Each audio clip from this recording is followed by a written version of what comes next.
जय श्री राम मित्रों। भारत केवल एक देश नहीं है बल्कि एक चेतना का नाम है, जहां हिमालय की घाटी से लेकर कन्याकुमारी के तट तक हर लहर में, हर हवा में, हर श्वास में संस्कार, सभ्यता और सत्य प्रवाह करता है।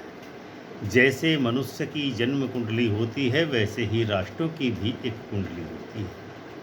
और जब ग्रह उस कुंडली में गति करते हैं तो वे केवल एक व्यक्ति का नहीं बल्कि पूरे राष्ट्र के भाग्य को प्रभावित करते हैं। आज का यह वीडियो राष्ट्रीय, राज्य और राजनीति पर ग्रह गोचर के प्रभाव के विषय में हमने बनाया है। केवल ज्योतिषी नहीं बल्कि भारत के वर्तमान और भविष्य की भी एक गूढ़ झलक इस वीडियो में आपको मिलने वाली है। मंडेन एस्ट्रोलॉजी यानी देश, काल, पात्र का ज्योतिष। यह वह शाखा है ज्योतिष की जो किसी देश, राज्य या विश्व की घटनाओं को समझने के लिए बनाई गई है। जहाँ वैदिक ज्योतिष व्यक्ति लक्ष्य होता है, व्यक्तिगत कुंडली पढ़ता है, वहीं मंडेन ज्योतिष राष्ट्र की कुंडली देखता है। हर राष्ट्र का जन्मकाल माना जाता है। यह वह क्षण है जब उसकी स्वतंत्र सत्ता स्थापित होती है। भारत के लिए यह क्षण 15 अगस्त 1947 की रात्रि को 12 बजे ठीक दिल्ली में हुआ। इस समय के अनुसार भारत का जन्म लग्न वृषभ यानी टोरस राशि का है और राशि थी चंद्र की कर्क राशि, क्योंकि चंद्रमा उस समय कर्क राशि में था, तो राशि थी कर्क। यानी भारत की आत्मा भावनात्मक, करुणामयी और मातृत्व से भरी हुई है। तो सबसे पहले संक्षिप्त परिचय जानते हैं भारत की कुंडली का। लग्न वृषभ है, राशि कर्क है, राशि का स्वामी चंद्रमा है और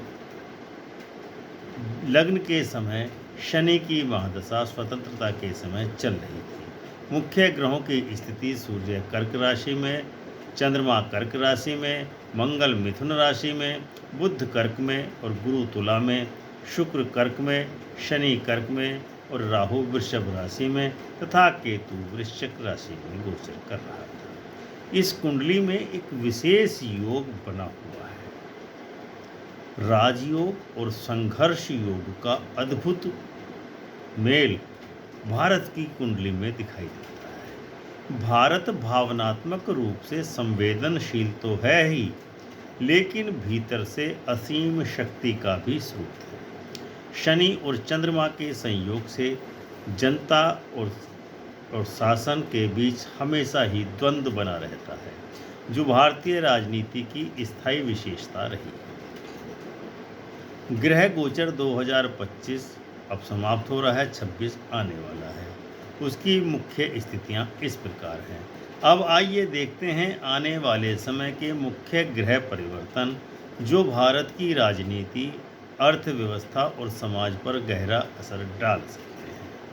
सबसे पहले बृहस्पति का विवेचन करते हैं। वर्तमान में बृहस्पति कर्क राशि में है और 19 सितंबर 2025 से 21 अक्टूबर 2025 तक पुनर्वसु नक्षत्र में भ्रमण कर रहा है। यह भारत की कर्क राशि से प्रथम भाव में गोचर कर रहा है। यह संकेत देता है कि भारत एक नई वैचारिक दिशा में आगे बढ़ने वाला है।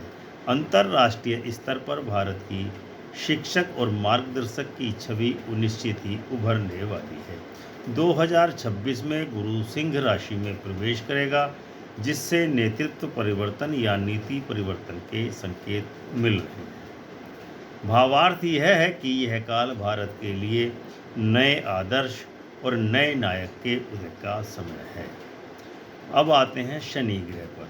शनि इस समय मीन राशि में है और 2025 के मध्य से 26 नवंबर 2025 तक वक्री अवस्था में रहेगा।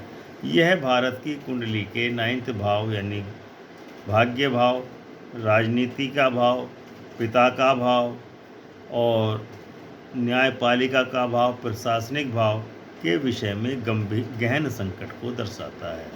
इस दौर से गुजर रहा है। शनि का यह गोचर संकेत दे रहा है कि भारत प्रशासनिक स्तर पर बड़ी संरचनात्मक सफाई के दौर से गुजरने वाला है।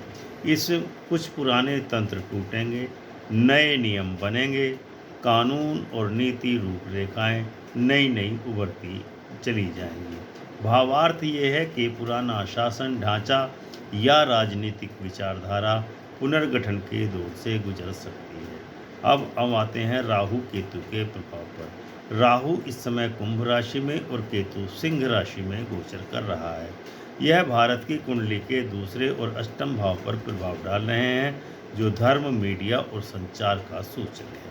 यह योग संकेत देता है कि आने वाले समय में इलेक्ट्रॉनिक मीडिया, प्रिंट मीडिया, धर्म, राजनीति और धर्म का त्रिकोण भारत में बहुत ज़्यादा सक्रिय होने वाला है। धर्मनिरपेक्षता, धार्मिक पहचान और शिक्षा नीति जैसे विषय फिर से जनता की चर्चा के केंद्र में आने वाले हैं। भावार्थ यह है कि आध्यात्मिकता और राजनीति का मिश्रण आने वाले 2026 में बढ़ेगा, परंतु साथ ही साथ भ्रम और विवादों की स्थितियां भी बनती हुई दिख रही हैं। अब आते हैं मंगल और सूर्य का आवर्ती योग। अक्टूबर 2025 से फरवरी 2026 के बीच सूर्य और मंगल का वृश्चिक राशि में विशेष योग बन रहा है। यह शक्ति संघर्ष और राजनीतिक पुनर्संतुलन का संकेत है, जो ये बता रहा है कि देश में कोई बड़ा जन आंदोलन 26 के प्रारंभ में हो सकता है। ऐसे समय में अवसर में अक्सर ही लीडरशिप ट्रांजिशन, नई गठबंधन राजनीति या नीतिगत विभाजन होने के रास्ते दिखाई देते हैं। भावार्थ यह है कि भारत की राजनीति पार्टियों में शक्ति संतुलन का बहुत बड़ा परिवर्तन 26 के प्रारंभिक 6 माह में दिखने वाला है। ग्रह की और राजनीति भारत के लिए संभावित संकेत घटनात्मक क्या है। अब देखते हैं कि यह ग्रह योग किन किन प्रमुख क्षेत्रों में असर डाल सकता है। सबसे पहले राजनीतिक परिदृश्य। शनि के 9वें भाव में जाने से पुराने राजनेता धीरे धीरे किनारे होते चले जाएंगे और नए चेहरों को राजनीति में उभरने का निश्चित ही सुंदर अवसर मिलने वाला है।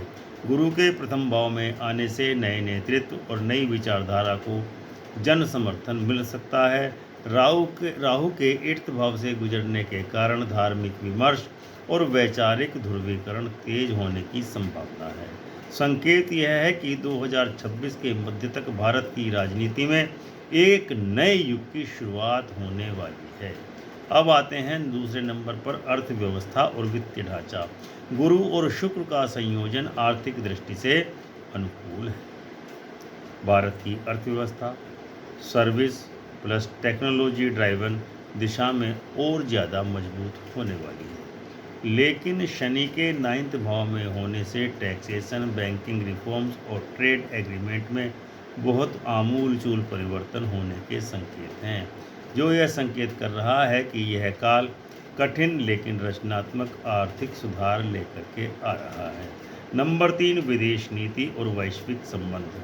भारत की कुंडली में 8वें भाव पर राहु का प्रभाव बताया जाता है कि भारत की विदेश नीति में नए गठबंधन बनेंगे।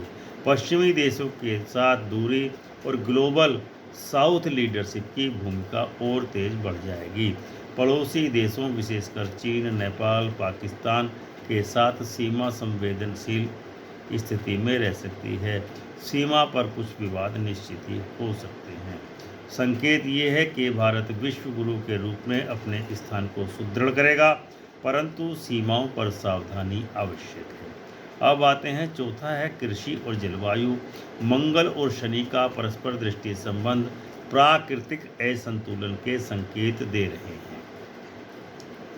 वर्ष 2026 की गर्मियां असामान्य ताप वृद्धि और जल संकट का स्पष्ट संकेत दे रही हैं। इसीलिए सरकार को सिंचाई और जल प्रबंधन जैसे क्षेत्रों में, कृषि के क्षेत्रों में बड़ा निवेश करना चाहिए ताकि फसलोत्पादन कृषि के क्षेत्र में होता रहे, उत्तम रहे।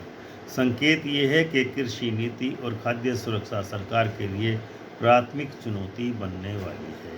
सामाजिक और वैचारिक वातावरण किस प्रकार का रहेगा।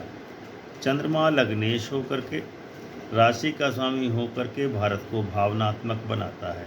राहु केतु का प्रभाव लोगों के विचारों में भ्रम और ध्रुवीकरण का ला सकता है।